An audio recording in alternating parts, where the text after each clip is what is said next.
I doubt that the bat experiences a me in the way I understand meanness. Much of the bat's brain must be devoted to sound so it can visualize its nighttime prey in flight. It lives a very different sensory world from my own, so much so that I cannot even begin to imagine what it is like to have bat experiences. A bat self is unlikely and unnecessary to be a full and complete bat in the sense that I understand a bat. Only a few mammals with highly evolved brains can recognize themselves as individuals, but even that is not sufficient for a sense of self. But it is ultimately impossible for us to know if the bat is aware of a separate self unless the bat can directly communicate with us. Yeah, so that's a little bit from in my book that I'm reading at the minute, and actually I smoked a little bit more weed, and I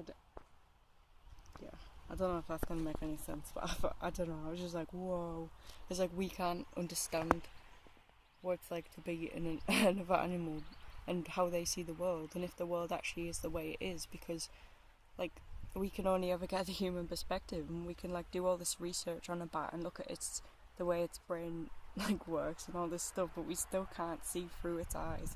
We can't see the perspective it's having, and that would answer so many questions about the world. Because if we are just evolved species and we evolved to see the world so that they can match up to the survival senses, then maybe we are seeing the world incorrectly, or not as it actually is, if all animals are having a different experience.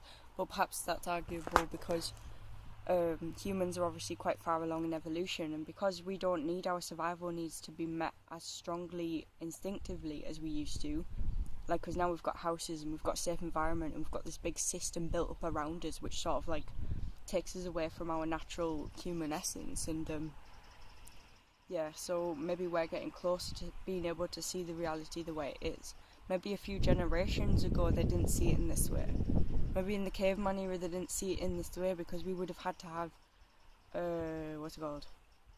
heightened senses to be able to see the world. So yeah, we can never know for certain if we're seeing the world the same way as other animals, or what another animal's perspective on the world is. Yeah. Okay, well, that's pretty much all I wanted to say. I don't even know if it's still recording, but if you enjoyed, then leave a like, subscribe for more, and yeah, bye.